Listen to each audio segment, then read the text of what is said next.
Salut à tous et bienvenue pour une nouvelle vidéo sur ma chaîne.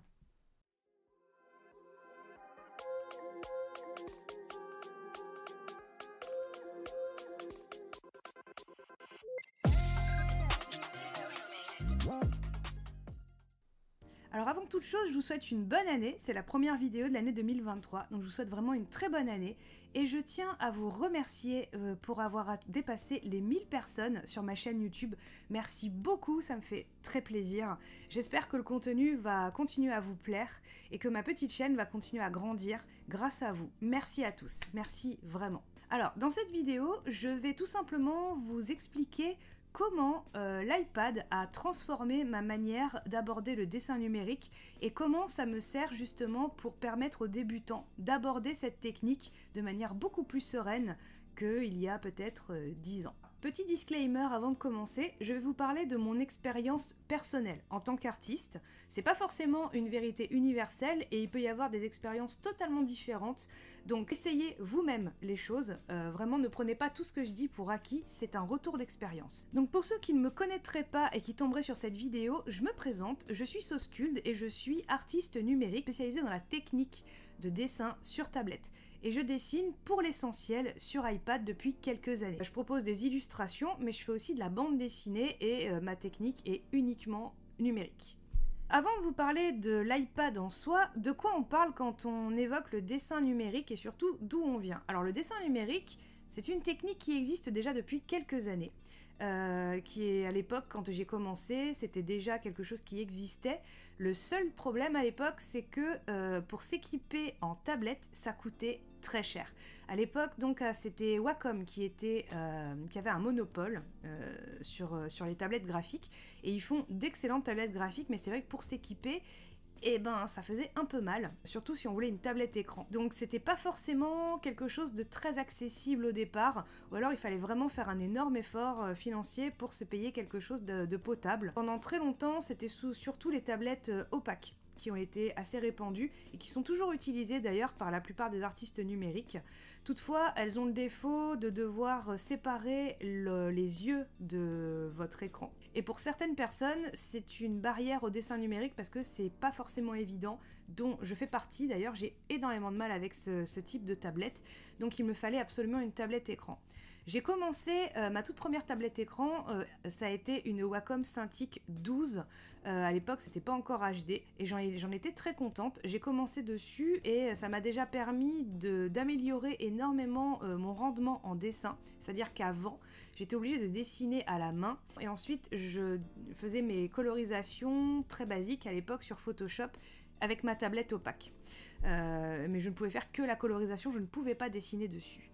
Donc ensuite, j'ai eu ma tablette écran et là, ça a changé complètement ma manière de travailler. Ça a été la première grosse révolution. En gros, ça m'a permis de gagner un temps fou. Et à cette époque-là, je travaillais à l'hôpital. En plus de dessiner, enfin, c'était mon travail principal, j'étais aide-soignante. Et donc, quand je rentrais, il fallait que je fasse mes strips, je voulais faire mon contenu. Et honnêtement, la tablette écran, ça a été génial parce que c'était beaucoup moins de fatigue, beaucoup moins de papier, beaucoup moins de matériel. J'avais plus qu'à dessiner sur mon ordinateur et ça m'a permis d'avoir un rendement très important pendant pas mal d'années. Et ça a juste transformé mon quotidien. Donc ça a été vraiment cette tablette qui a marqué mon amour vraiment pour la technique numérique et je me suis fait la main dessus pendant des années. Donc ensuite je suis rentrée en école de bande dessinée et à ce moment-là j'ai eu besoin d'un outil portable. Pour pouvoir dessiner, j'ai opté pour une Cintiq Compagnon. Donc la Cintiq Compagnon, c'est tout simplement un des premiers modèles portables que Wacom a fait, qui était très chouette à l'époque. En gros, c'était un ordinateur portable spécialisé pour le dessin. Donc c'était vraiment plat. Et donc on pouvait dessiner dessus, c'était super pratique. Le seul petit problème, c'est que ça restait un ordinateur.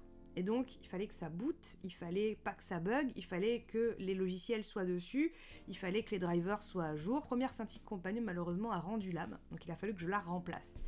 Et en dernière année, on a un de nos professeurs d'illustration, Cess, si tu regardes cette vidéo, merci, qui est venu un jour avec un iPad. À l'époque, je ne savais pas du tout qu'on pouvait dessiner sur iPad. L'iPad, pour moi, c'était, je l'utilisais pour jouer en fait aux jeux musicaux sur dessus. Et donc, il est venu avec et il nous a fait une démonstration rapide de dessin dessus. Et quand j'ai vu ça, là, j'ai eu une espèce de déclic. J'ai compris en fait que c'était un outil qui était révolutionnaire, en tout cas pour moi. J'ai craqué très rapidement et une semaine plus tard, j'ai acheté un iPad Pro, mon tout premier, parce que tout simplement, j'ai vu que l'outil était extrêmement pratique, notamment de par la portabilité, la légèreté, la rapidité de l'outil et la facilité avec laquelle on peut le prendre en main. Donc ça a été mon premier contact avec. Il m'a fallu forcément quelques temps pour m'y faire, mais le fait est que, en réalité, une fois que j'ai commencé à travailler avec, eh ben, je n'ai plus touché à ma tablette graphique classique branchée sur ordinateur, ou en tout cas très peu. Je l'ai touché de moins en moins parce que j'étais tellement bien sur l'iPad que c'était plus fort que moi. Je pouvais plus travailler sur autre chose que sur mon iPad. Donc avec le temps, j'ai mis à jour forcément le modèle que j'ai utilisé. J'ai eu un iPad 2018. Le 2018, ça a été l'iPad Pro, donc le premier qui a eu avec la nouvelle, la nouvelle apparence. Donc en l'occurrence avec les bords de cette manière et le stylet qui se colle sur la tranche. En quoi ça a complètement révolutionné ma manière de travailler?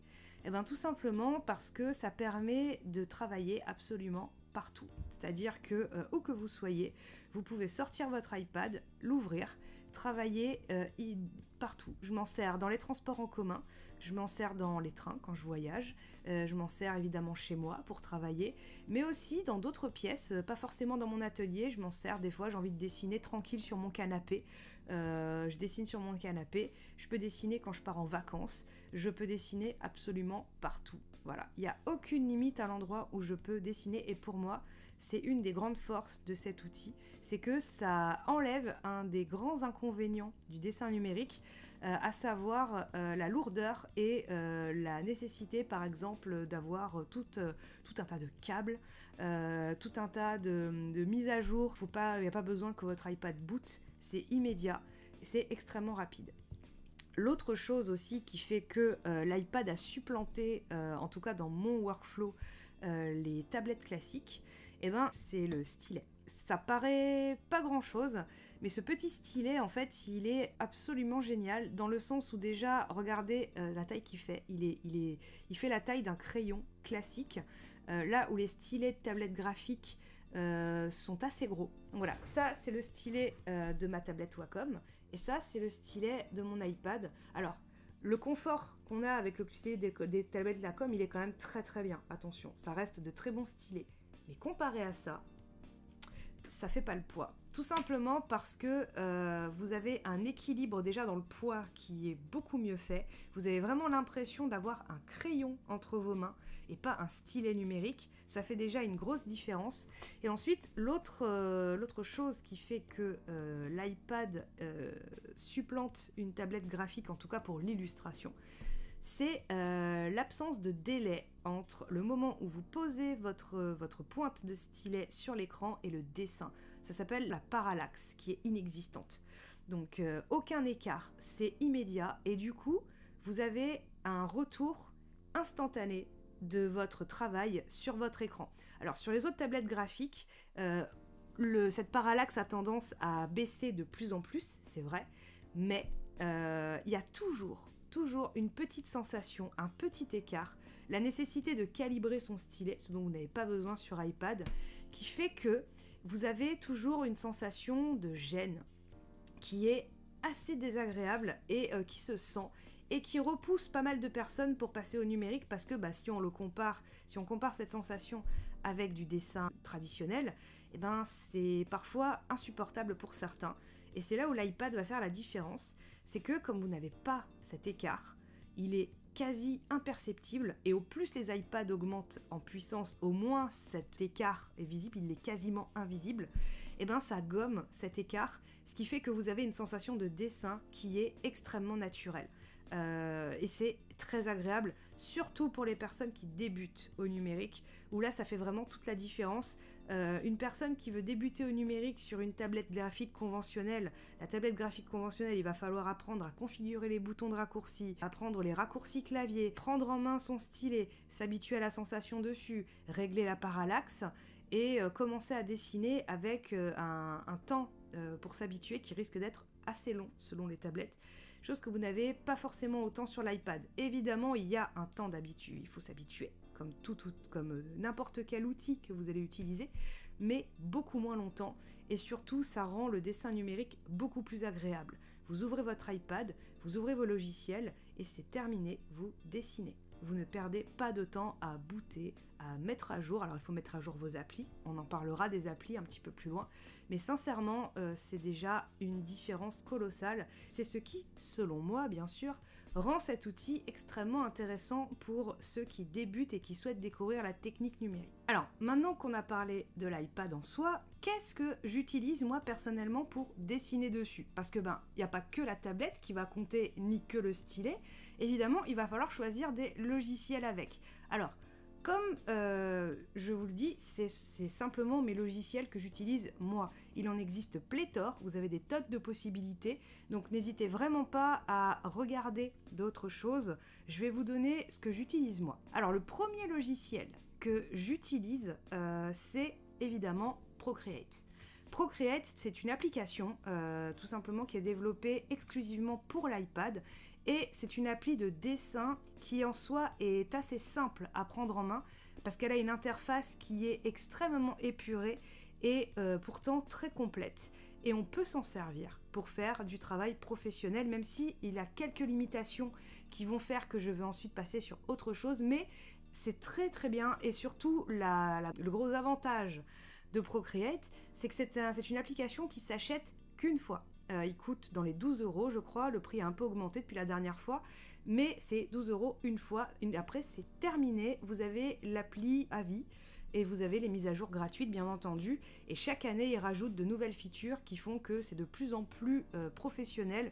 Vous avez des tonnes d'options, de modifications, d'outils liquéfiés, vous pouvez importer des brushes qui viennent de Photoshop, vous pouvez travailler dans des résolutions avec l'augmentation des puissances des iPads de plus en plus élevées. La seule chose, c'est qu'il va falloir faire attention au niveau du nombre de calques que vous allez avoir si vous travaillez sur des résolutions élevées. Et comme des fois je fais des illustrations qui sont très gourmandes en calque, j'utilise un autre logiciel, une autre appli plutôt, sur l'iPad que vous devez connaître peut-être si vous dessinez déjà sur PC ou Mac, c'est Clip Studio Paint.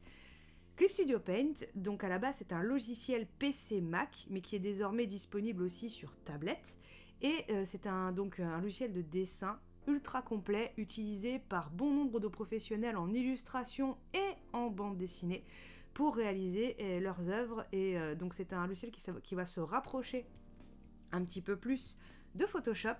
Néanmoins, il est quand même beaucoup plus agréable à prendre en main. N'hésitez pas d'ailleurs à aller voir les vidéos dédiées que j'ai fait à ce logiciel. J'en parle beaucoup plus longuement dans celle-ci et je vous montre un petit peu comment je le prends, comment je l'utilise. Mais voilà, Clip Studio Paint, c'est vraiment pour moi une killer app absolue parce que c'est un logiciel professionnel de dessin ultra complet, disponible sur tablette portable. Donc partout où je vais, je peux travailler sur mes BD, sur mes illustrations complexes, j'ai pas besoin d'attendre de rentrer, et sincèrement, pour moi, c'est vraiment le bundle d'applications que j'utilise le plus souvent. Mais vous avez des tas de possibilités sur ces tablettes, mais voilà moi celle que j'utilise le plus. Donc maintenant que je vous ai parlé un petit peu de l'iPad et des logiciels que j'utilise, alors quand on débute, quel iPad choisir? Et surtout, est-ce que ça vaut le coup d'en payer un plein pot ou est-ce qu'il existe des solutions alternatives?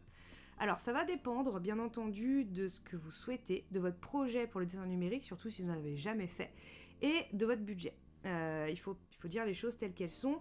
Un iPad c'est très très chouette, mais si vous prenez évidemment les modèles dernier cri en iPad Pro, eh ben le prix peut augmenter, ça fait assez mal. Apple n'est pas réputé pour faire des tablettes pas chères.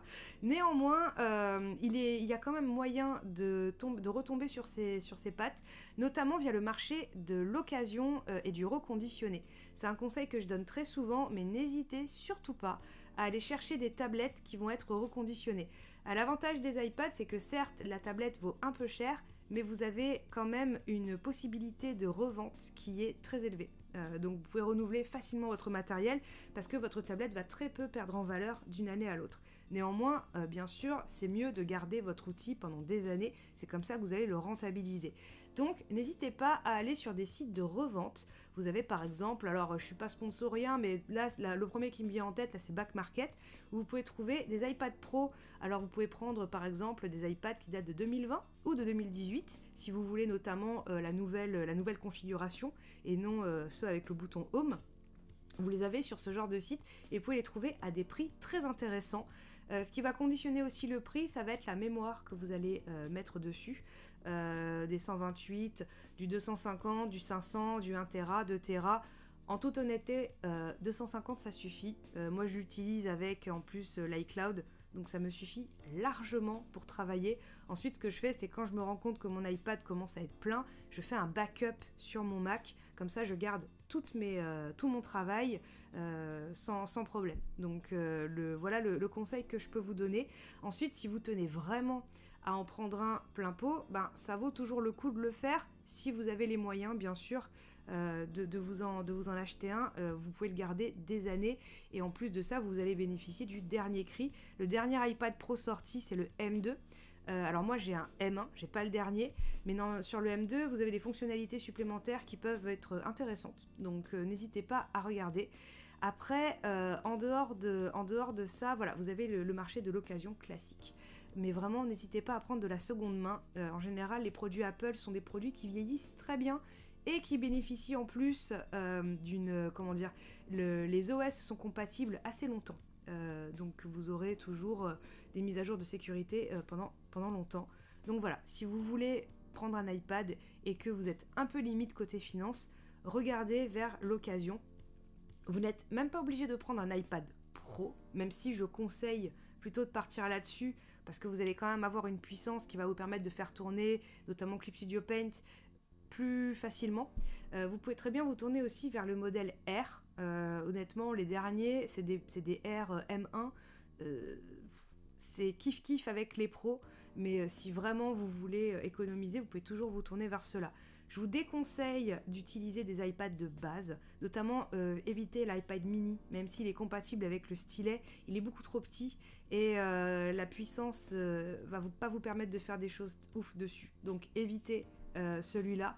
Néanmoins, les R, je pense que vous pouvez y aller sans problème, et les pros bien sûr, ça c'est le nec plus ultra sans aucun problème. Voilà pour comment se procurer un iPad. Voilà, ce sera tout pour cette petite vidéo facecam de début d'année. Bien entendu, je vais vous préparer d'autres contenus, notamment j'aimerais vous faire des nouveaux tutoriels sur Procreate un peu mis à jour, et peut-être des tutoriels un petit peu plus spécifiques sur ma technique de dessin.